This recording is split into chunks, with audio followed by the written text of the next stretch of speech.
Hello guys, nandito na naman ako at eto pag-usapan na naman natin at basagin natin itong si Mike Diferensya, ang isang didilis na ngungu. Dalawa na ang ngungu sa didilis, 'di ba? Si Mike Diferensya tsaka itong si Jack.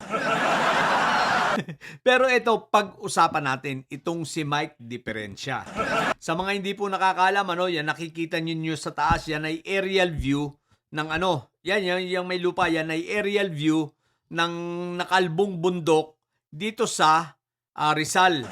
So, dahil po sa nakalbong bundok na yan, ang may kasalanan po dyan, walang iba kundi itong si Mike Diferensya.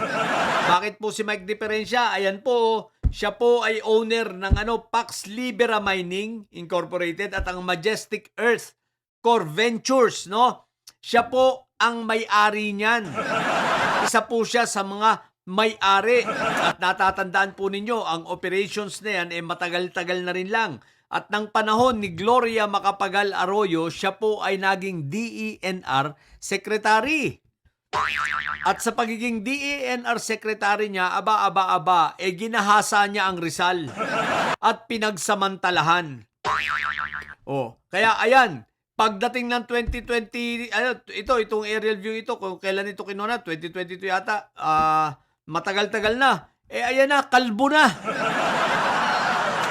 At yan po ang nagiging dahilan kaya pag malakas ang ulan at lalo na nung panahon ng undoy na nakita natin na ang lupa sa Marikina, sa mga karatig lugar nito, sa Pasig, ganun na lang kataas at grabe dahil nanggaling sa bundok ng Sierra Madre na yan ay nanggaling sa bundok ng Rizal. At hindi lang po yan, apektado rin pati itong mga nasa baba sa Montalban at itong nasa Rodriguez, Rizal, no? At kaya po nagbaha dahil naubos ang puno. Yan, kitang-kita nyo naman kalbo. Yan po ay kagagawan at ang isa sa may kasalanan na dapat sisihin ay itong si Mike Diferensya. Opo, dapat sisihin itong si Mike Diferensya dahil isa siya sa mga salot at ang may pakana ng mga mining na yan na nagkalbo sa kabundukan ng Sierra Madre dyan sa bahagi ng Rizal. So dapat yan ang dapat sinisisi.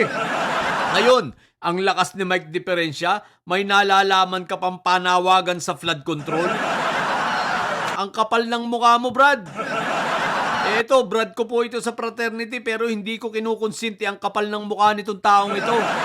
Dahil ito po ay lumabag na sa aming tenants, lumabag na sa aming code of conduct.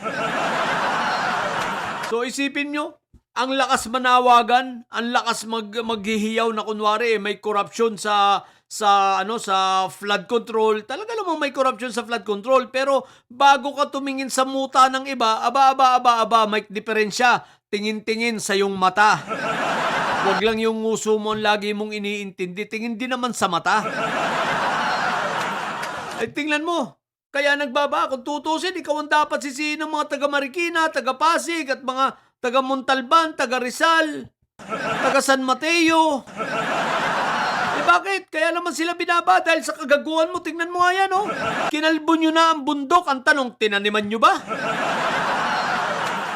At yan ay sinamantala mo, ginahasa mo ang ating batas nung ikaw ay lalo na't nung ikaw ay naging DENR Secretary sa panahon ni Gloria. At talagang napakalaya kang gawin ang gusto mo. At ngayon, eto na, tinuloy-tuloy nyo yan. Ayan na nga, di ba? Simula nung undoy. Nayari ng halos hindi lang Marikina, buong Rizal. Umabot ng Pasig.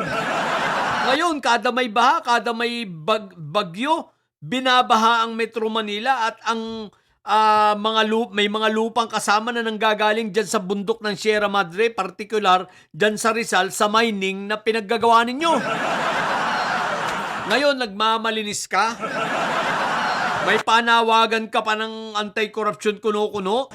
May panawagan ka pang sa flood control kuno? What the heck? Ibang klase ka, Mike Diferensya. Basta mga didilis, wala sa hulog, Kagaya nitong si Aimee. Si Aimee Mangga.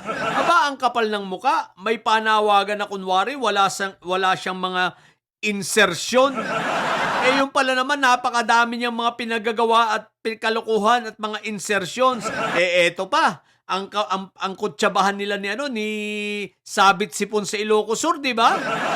Ang mga project do'n na magkano ang halaga? 95 million na sana ay tulay. Ang nangyari, wala. Ang reported 50% accomplished na, 50% tapos ngayon makikita poste lang ang nakatayo tapos putol pa. At hindi niya ito matatanggi, siya pa ang nag-ribbon cutting. At yan ay sa Ilocos Sur. Ito ang sinasabi ko, huwag kayong magmalinis. Buti na lang at nakikita natin may mga nagtitip sa atin ng mga kalukuhan ng mga ito. At nabubuko natin, ayan, maliwanag na maliwanag oh. May diferensya, may minahan ka. At yung minahan mo ang nakakasalot at nakakapagpabaha sa Metro Manila. Particular sa Marikina, San Mateo, Pasig. O diba, hindi mo na may tatanggihan. Kaya huwag kang magmalinis. Pangalawa, anong galit mo kay PBBM? Dahil ipinasara ang Pogo? Dahil naapektuhan ang negosyo ninyo nila Sabit Sipon ng iyong mga kumpare kasama si Atong Ang? Affected ba? O di ba? Kaya gumawa ka ng kwento, gumawa ka ng isang witness laban kila Romualdez, laban kay PBBM, at gumawa kayo ng isang kwento naratibo na wala namang katotohanan at sablay. Tapos biglang nawala yung iyong kinuhang testigo. Kinuha ninyong dalawa ni Marco Betang bobo. O di ba ka nga? Uptal ka kayo. Nasaan na ngayon si Gutesa? Eh di ba nawawala? Oh, pa-attenin nyo ba yun sa Monday? I doubt.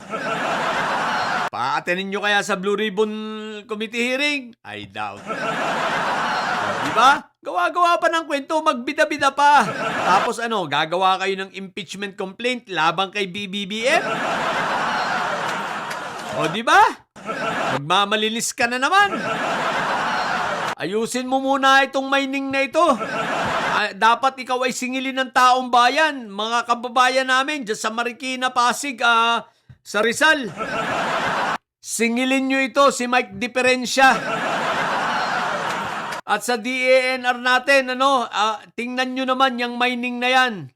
PBBM, pakitingnan ang mining na yan na nandyan sa Rizal. Baka pwedeng ipasara na yan. At eto, obvious naman, ang ginawa nitong salot na itong si Mike Diferensya. Si Mike Diferensya po ay salot ng Pilipinas. Bakit? Ayan ito, literal na salot talaga itong taong ito. Isipin mo dahil sa mga mining niyang yan, nagbaha-baha sa Maynila, na ang tubig na bumababa sa kabundukan yan ay may kasamang putik galing sa mga pinagminahan nila na hindi naman tinamnan ng puno, kinalbo. Grabe ang mga ito.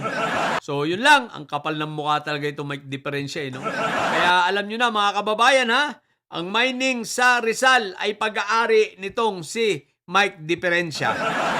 Okay? So, yun lang. Sa mga bobong mga didilis dyan at may mga sayad ang tatay nyo ay karton. Manatili kayong may sayad sapagkat ang may sayad ay laging high blood. Bye!